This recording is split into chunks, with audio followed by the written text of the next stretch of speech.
fast you can mess around. Mess around. Everybody do the mess around.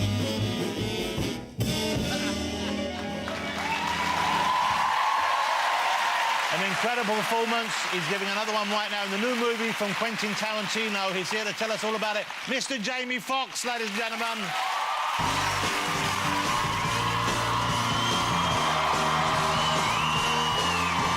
That's a movie star right there. Jamie, how are you? Come and sit down, dude. Mr. Jamie Foxx.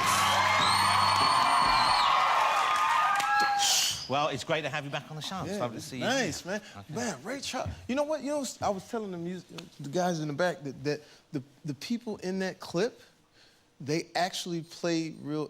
There was a real band. Like, an incredible movie. And what I'm right thinking that it had a big impact on your career. I mean, I know obviously you were well thought as an actor, but winning the Oscar, how much does that actually change things? Man, it changes everything. Cause you know, like I mean, you look how Hollywood is designed. There's only a couple of avenues you can go. It's either the real popcorn movies and you're making huge money, or you find a movie like Ray, where you know you get critical acclaim and it's commercially successful. But you get a chance to walk into that door where you know only a few get to go in. And my thing was, during that Oscar time, I just had my cell phone getting people's cell phone numbers, like Warren Beatty and you know Clint Eastwood. I said, man, let me get your digits. And they're like, what?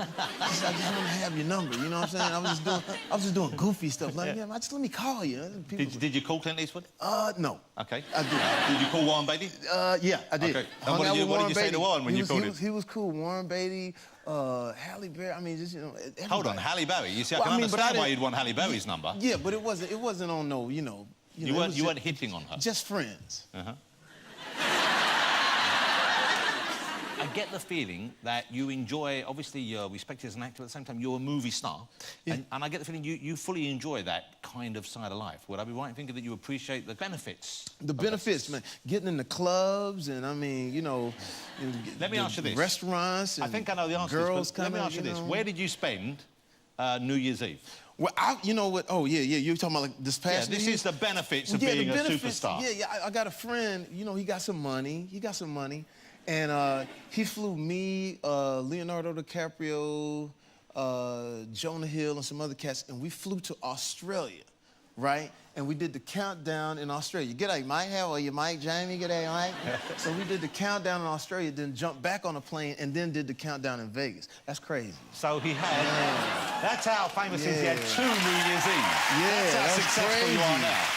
That was 2 nuts. New Year's Eve. Yeah. That's incredible. But when I got to Vegas, for some reason, they wouldn't let me in the club. It was crazy. Why not? I don't know. It was like, you know what? You know how things are going too good for you, and somebody just... They actually stopped you from going in the club? Would not let me in the club. Now, when you see ID, I was like, really?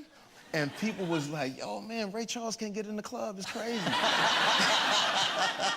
So I imagine you went back alone to the hotel room and just went to a quiet night? We figured it out, man. You know, we went in...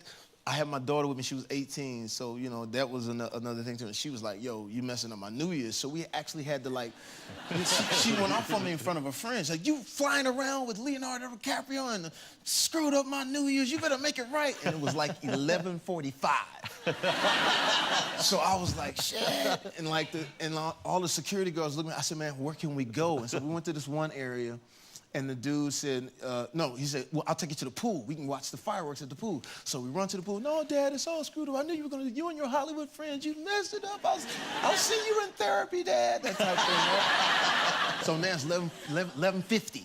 We get to the pool and hey, where are you going? Where are you going? I said, well, we want to watch the fireworks. No, they gotta leave. So I didn't have enough, you know, push to get into the pool area.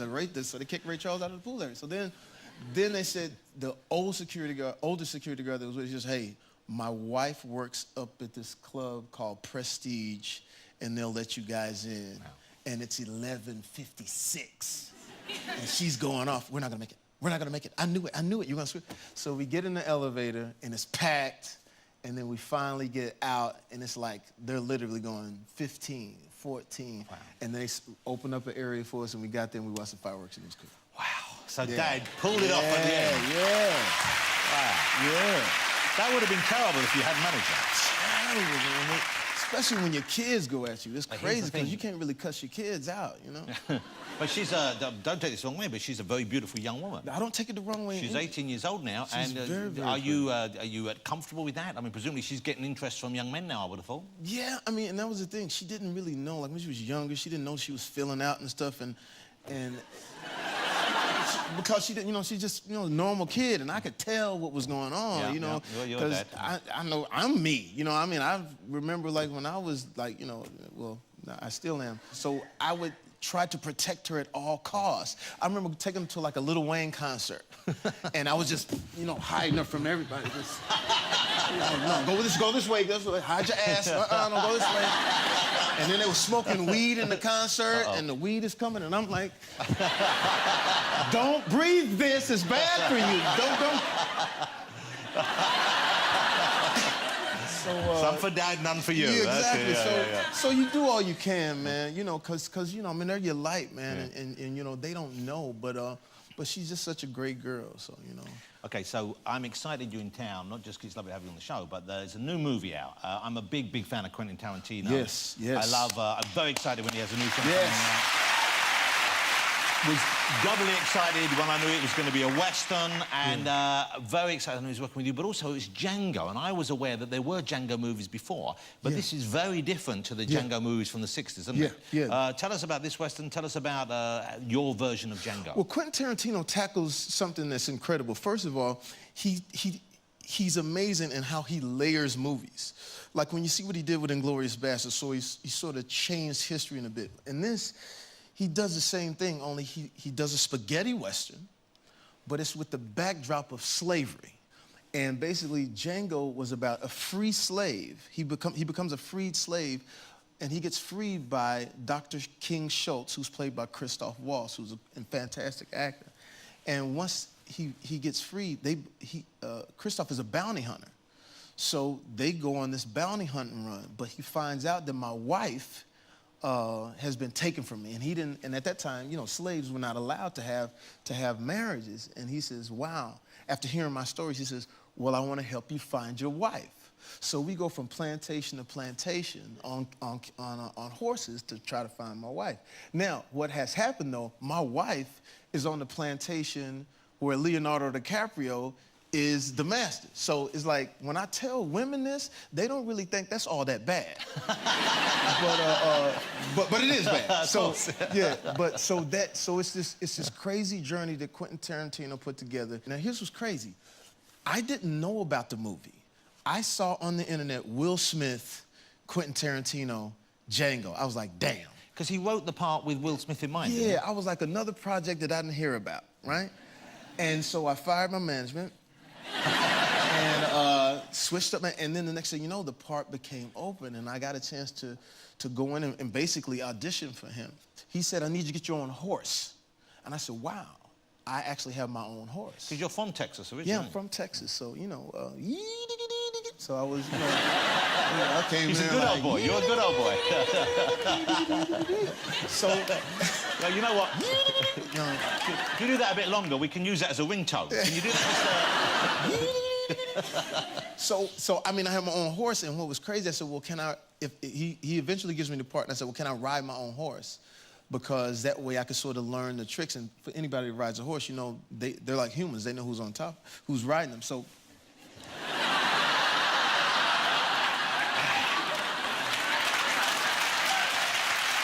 We knew what you meant, okay? But it was great. I'm riding my horse, and I have a female horse, and her name is Cheetah. Now, you know, you're making your own jokes up there. Yeah, y'all just nasty just to be nasty. So, no, but what was interesting, though, Cheetah had to learn, like, all the, you know, his explosions and everything like that. Oh, yeah, and to be on a set, on a movie set, it's a different experience. So it was sort of like the journey of Django becoming, like, his own, and Cheetah learning all of the, you know, the tricks and things. And at one point, there was, like, they would put those screens up to, like, shoot, you know, for lighting and stuff, and she would, you know, she would spook, and then the guy, the trainer would grab her bit, and she'd spook even more. So I said, listen, don't grab her bit, just let her get used to it. And plus, I think she's a black female horse. So when you grab black women by the, please don't grab my mouth. Please don't. Please don't grab my mouth. So... But you have a good relationship with her, obviously. She trusts you. Yeah. But it was great. And then if you watch the movie, when you guys see the movie, check out the scene where I have to ride bareback. Oh, yeah. And that was real, and that was the scariest part. Quentin goes, hey, man, I need to get you to ride the horse bareback. And I was like, man, that's crazy. You know, that's death. You know what that is, right? And he was like, yeah, well, the stunt guy fell, so we need you. So I'm like, you serious? I said, what are we going? He said, well, no, we got it set up. It'll be safe. So there was cones on this side, death on this side, and then the horse had to run down this like 300, 400-yard track, and then people at the end that were pulling up their sleeves like they're gonna catch the horse. I don't know what that was about. But anyway, when I get on the horse was used to the stunt guy. So as soon as I get on it, it rears up, takes off 28 miles an hour. Wow. And so I'm like this, with a rifle in my hand and holding on to the mane. Now, on the outside, I look like Django. But on the inside, I felt like Little Richard. It was just crazy. But to ride the horse bareback, and they caught that, when you see it in the movie, it makes all the difference in the film, and that's what I wanted to do. And you can see it shoot. Let's show everyone a little taste of it now. I've seen the film. I've seen it twice. Oh, okay. I love it, and I'm going to go and see it again. And it's just so much fun. Have a look. This is Django. This is out on January the 18th over here in the UK. Yeah. Bullseye. Come on over. We got a fight going on that's a good bit of fun. Coco, give me some sugar. So you really free? Yes. You mean you want to dress like that? Hey! What kind of dentist are you? Touch your guns, you die. Yes! Gentlemen, you had my curiosity, but now you have my attention. I don't think you're going to have more fun at the movies this year than with Django. Yeah, thanks. Now, here's what I need to ask you. The soundtrack, always in a Quentin Tarantino movie, you look forward to the soundtrack, but I've got the soundtrack, but listen to it. You wrote one of the tracks, or you co-wrote one. Yeah, well, here's what's the thing. Quentin Tarantino has never done an actual soundtrack to the movie. He's always a licensed song. Yeah, he uses songs and music from the film. So this time I said, Quentin, with this movie, since it's so groundbreaking, you need to do a soundtrack, because John Legend had sent him a song on a cassette tape, which was smart, because Quentin doesn't like, computer stuff.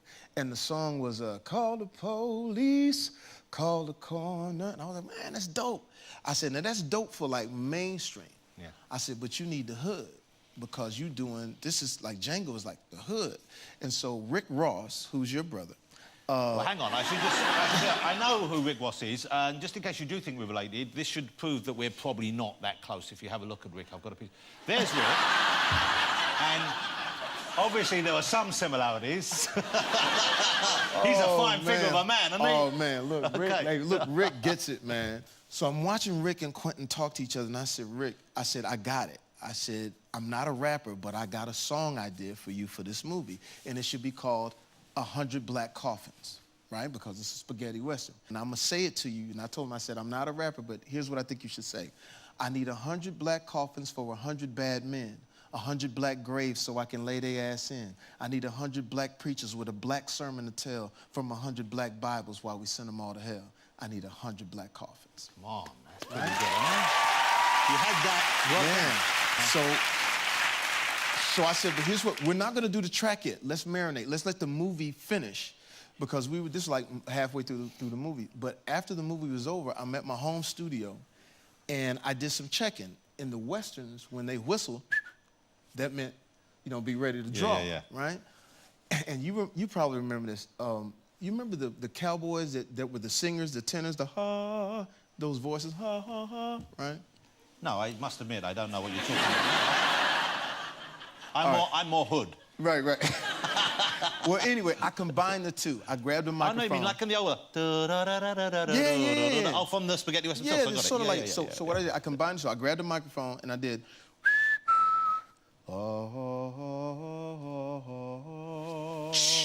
Ding! That's good. Ding! I need 100 black coffins for 100 bad men, 100 black. So I sing the ass in. Exactly. So I sing the song. I drive the song over to Quentin Tarantino. Let him hear it in the truck because he doesn't like computer stuff. Drive over to Rick Ross. Let him hear it at his hotel, and then the rest was history. Well, I'm going to ask you if we have a piano here. We know you play piano. Yeah. Could we trouble you for? I'll do something. Yeah. He's going to do some stuff for you. Okay. We're going to take a break. Join me straight after the break. We'll be chatting and we'll have some music from Jamie Foxx and we have a live performance from Vicky Guerrero, so don't go away.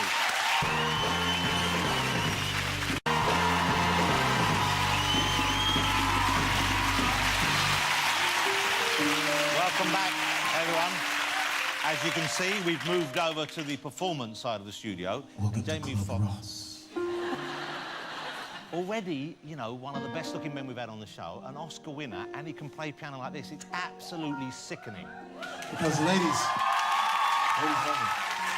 I got a woman. What are you going to do for us?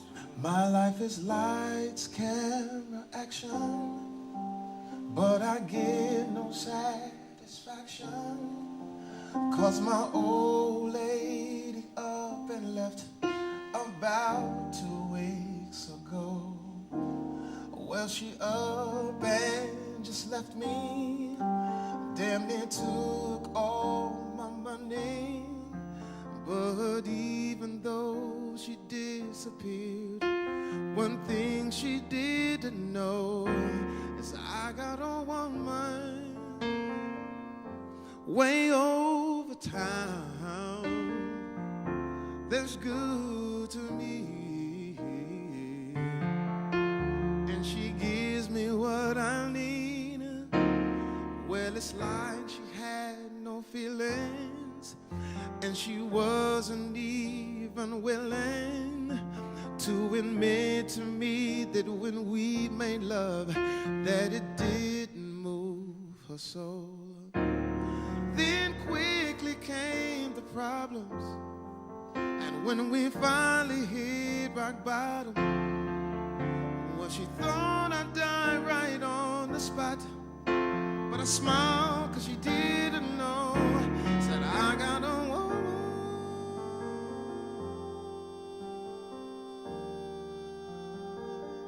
way over town, oh, and she gives me what I need.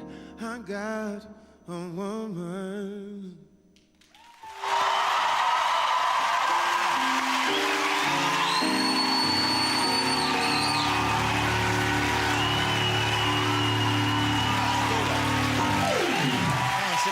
Jamie Foxx, ladies and gentlemen. Come and sit down. We'll chat a bit more before we... Wow. OK. Let me just see if I got that right. So on the one hand, you start the song and we're feeling sorry for you because you got left and she took everything. Then we find out you've been cheating on her anyway. Nah. Yeah. Am I right in thinking at the end of that song, when you looked in my eyes, we had a moment? That was a situation, but I'm comfortable with it, you know. OK, so let's go. But do you want to... I mean, you had a hit out, but would you like to do that? You said you don't rap, but you could rap, couldn't you? No, I wouldn't rap. You wouldn't want to rap? No. Why not? No, I'm strictly R&B, man. I like singing. I like romantic music. Where the R&B? Romantic music. Yeah, that's whatever she said. Yeah. I don't know what that was exactly. What did you say? Slow jam. Okay, slow jams. Okay. See, for me, I didn't know what was going on. The song she's talking about is how I got in the music game. I threw all of these parties, and I threw a party one day for, it was Puffy and Jay-Z and Maya and Missy, Tweet Pharrell, way back in the day, like when Puff was like really like in the music, like really going hard. And there was a guy that walks into my house, his jaw was a little busted, and he had a backpack on. I said, "Who's that kid?" And they said, that's Kanye West. And I said, "Well, what does he do?" They said, "Well, he raps." I said, "Really? Well, when you come to my house, you have to perform." So I walk into, I said, "Man, they tell me you rap." He says, "Yeah." He rapped, and it was absolutely amazing. I said, "Dude, why don't you have a record out?" And he says, "Well, I produce for Jay-Z, whatever. He said, "But I have a song for you." I said, "Well, I got a studio in the crib." So we went back in the crib, and he said, "This is a song." She says she wants some Marvin Gaye, some Luther Vandross. I said, I got it. She says she wants some Marvin oh, yeah. And he said, what are you doing? I said, well, I got to put the R&B, you know, the sauce on it. That's the sauce. He says, don't put that on it. He says, because you're going to screw the song up. And he said, R&B, he said, music has changed. Just sing it simple. So I sung it, but I sung it begrudgingly, like, this is whack. He's never going to make it. He's terrible. This is terrible. The song is terrible. So I left and did a bad movie, came back in about 5 months. And when I got back, that song was #1. And so that's how I got into the music. Incredible. What a great guest you are. Thanks. Thank you for coming on the show. Thank you for performing for us as well. Mr. Jamie Foxx, ladies and gentlemen. The movie opens on January the 18th, as I said. Great, thank you, sir. Thanks to all of my guests tonight.